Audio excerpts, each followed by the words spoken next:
Alright, so this video is for the guys interested in the 150 project. I figured I'd do a walk around and show you what all you might be getting into. So I have the wings in another location, so this will be kind of the fuselage and some miscellaneous parts. I flew this aircraft home in 2015 and was going to do kind of like a full restoration, and have since moved on to some other interests. So I've kind of given up on it, and I wanted to go to a good home, preferably to somebody who wants to learn or restore, or maybe have a family project or something like that. Anyway, moving forward, the firewall, when I took it apart, when I took off the engine mount, and when I was prepping the firewall for paint, I found that the firewall was dinged in the center and the bottom, and I think it probably had a gear collapse at one point in its life. Somebody fixed it, put some doublers down here in the bottom of the firewall, and had put a doubler in the bottom skin, and had some oil canning in the skin. So I elected to pull off the firewall and source this new Cessna stainless steel unit. When I bought it, this firewall was a $600 piece. Now from Cessna, it's $1,500. So thanks for that, Cessna. But it's a good upgrade, I guess. And I did replace this this front boot cowl skin due to that oil canning. So I fabricated this skin and riveted that in place. And I was in process of fixturing the firewall pieces for the firewall installation when I kind of walked away from it. We've got new, I guess they're engine mount doublers, I guess you'd call them, and new cowl mount bracket doublers. And these pieces are powder coated gray, real nice Cessna type gray gascolator mount. And I have all these pieces. Obviously they're not here right now, but I have them all accounted for and prepped, ready to go. I might have them around here somewhere.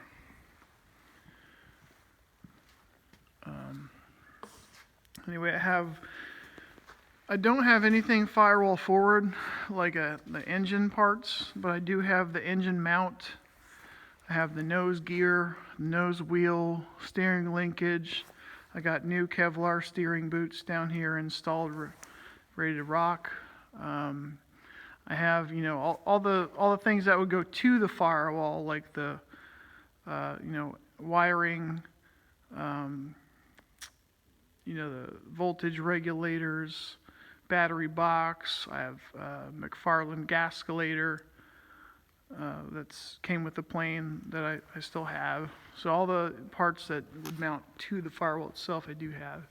Like the wiring pass-through plates. I've got new nut plates that I bought to rivet to this. You need a complete installation of the interior airbox assembly on the back.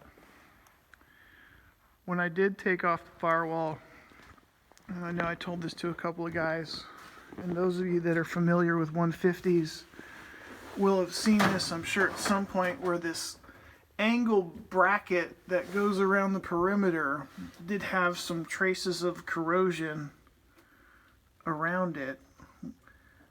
Sorry for the focus there. Let's see if I can get some sort of focus.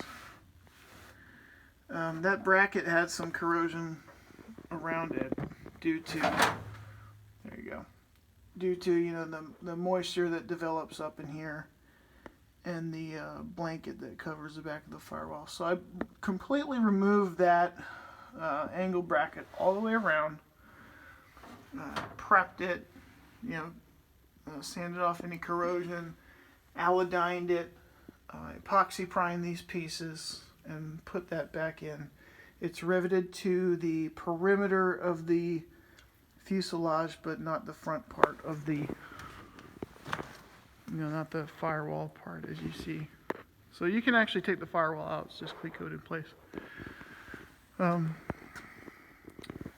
while I was in this area, the floor pan was completely scrubbed out. Nice, bright, clean aluminum, and it was alodined, prepped, epoxy primed, and so on to the seat pan area. And I have the seat tracks. They're in the storage box. Got some fuel lines laying around. And I haven't proceeded with any prep further than the boot cowl area, floor area, and the back is just kind of as delivered to me. The rear window is newer. It's got some newer rivets. Somebody previous to my ownership of this replaced the back window, did a really good job. This is just dust. The back window is in very good condition. The front window is probably usable, but at this point I took out the retainer strip. I don't even remember why I decided to do that at the time. But seeing as though you look through the front window more than the back window, I would probably count on changing the front window, or at least doing a really nice polish job. It's not cracked or anything. It's just it's a little bit older.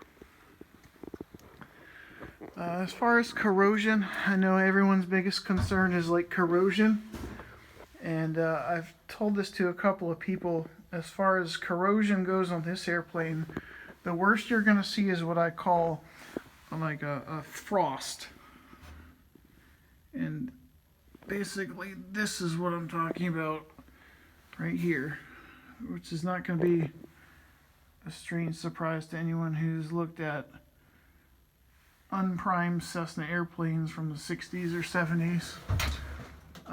It's basically a superficial oxidation layer that you're going to see like in the roof here and maybe inside the wings a little bit, but it's more, see if I can get, there you go, it's more of a patina than anything else, thin oxidation layer. I played around with scrubbing it off a little bit with a die grinder right here. And it's pretty tough, and you can see there's no dusting, there's no flaking. This isn't a structural corrosion thing. This is just common Cessna type corrosion, I suppose you'd call it. And this is the extent of any corrosion that's going to be in this airframe, is stuff like this, which once again you're going to see in like any Cessna from this era that wasn't a seaplane, wasn't primed, or something in Arizona. Anyway, that's the extent of any corrosion in this airplane. And as you can see, the interior is gutted. I have the control yokes. I have both the original horn style, Ram's horn style. I have a 152 type square yoke set that I can let go with this. I have the engine instruments. I have the traditional 6-pack pitot-static gauges to go with. They're in storage at my house. I don't have any great avionics to speak of because they were original Cessna units and pretty much ready for the garbage when I got it. So they kind of just disappeared. Not something you would ever really want to run in this day and age anyway. Cabin here, cabin heat cable. You're going to need a mixer cable, throttle cable. I have all the plumbing, all the basic stuff that's supposed to go here. It comes with it. It's just in storage boxes. There's your McFarland gascolator. So like I said, I do have the seats. I don't have them here at this location. They're in my attic at home. I don't have these large interior plastics such as these back quarter pieces or the piece that separates the empennage, because those pretty much crumbled when I took them apart and not worth saving or even trying to save. I do have the headliner. Headliner is in very good condition and perfectly acceptable to reuse. I obviously have the doors. The doors are in storage and are in good shape. The paint on this aircraft is actually in pretty decent shape. If you were to rattle can this part, it's actually fairly presentable. It's not a show winner, but honestly better than most 150s you'll see on the ramp. Wheels and brakes are all there.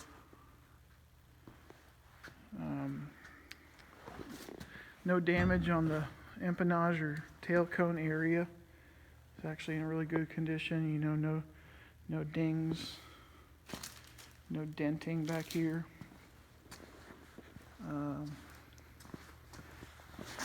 Tail cone is in. I'll try to get some in here. Tail cone is in good condition. A little dirty. And if I were going to do anything with it, I would scuff it up, prime it up. But nothing bad here. No bad news. No big corrosion. It's typical stuff. Actually, probably better than a lot of planes that I've come across of this era.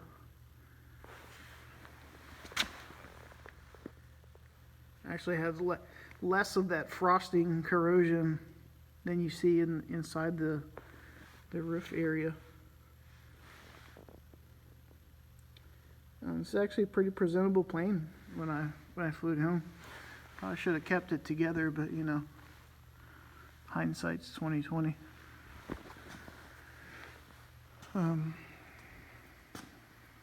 Yeah, it's straight. Roof is straight. Got all the spar blocks. You want to get new stuff like the wing attach bolts. Really no point in reusing that kind of thing. If you're going to pull a plane apart this far, I'd probably pull the spar blocks out. Maybe have them sent off to do some NDT. Epoxy coat them, get some paint or something inside the spar carry-throughs. Replace some of these old corroded bolts because that's just nickel and dime stuff. The old ELT still works. Nothing fancy, but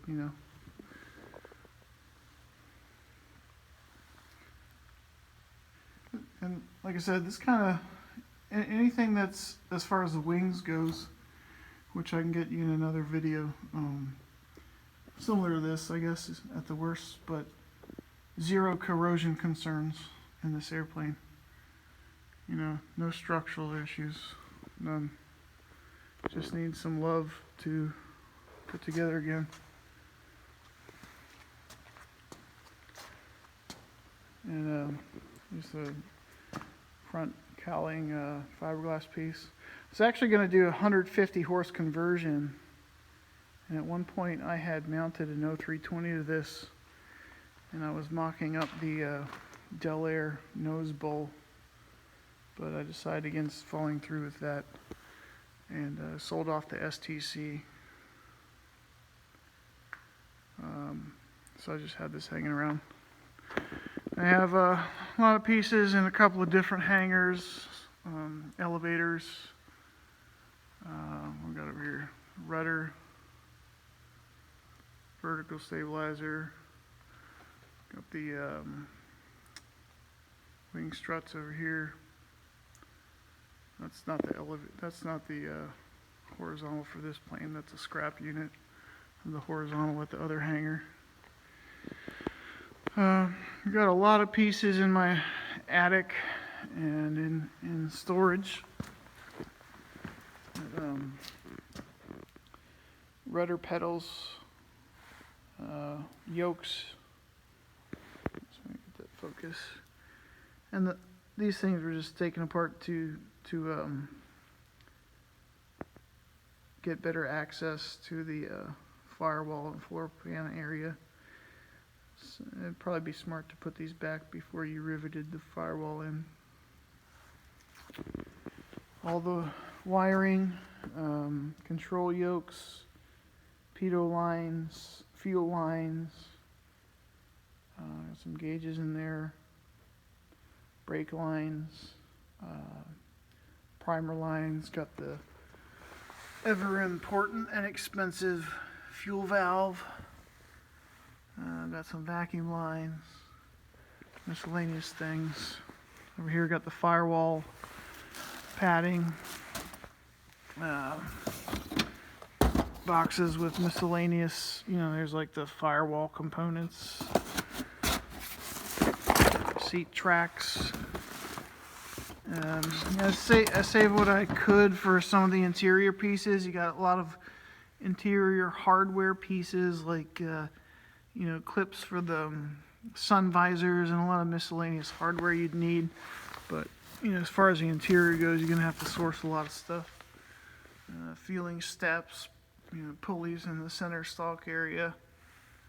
You got the glove box there. Sure, that's the outside air cable. So that's what I have over here. This location. There's an old boot cowl skin I replaced. Here, pull that out.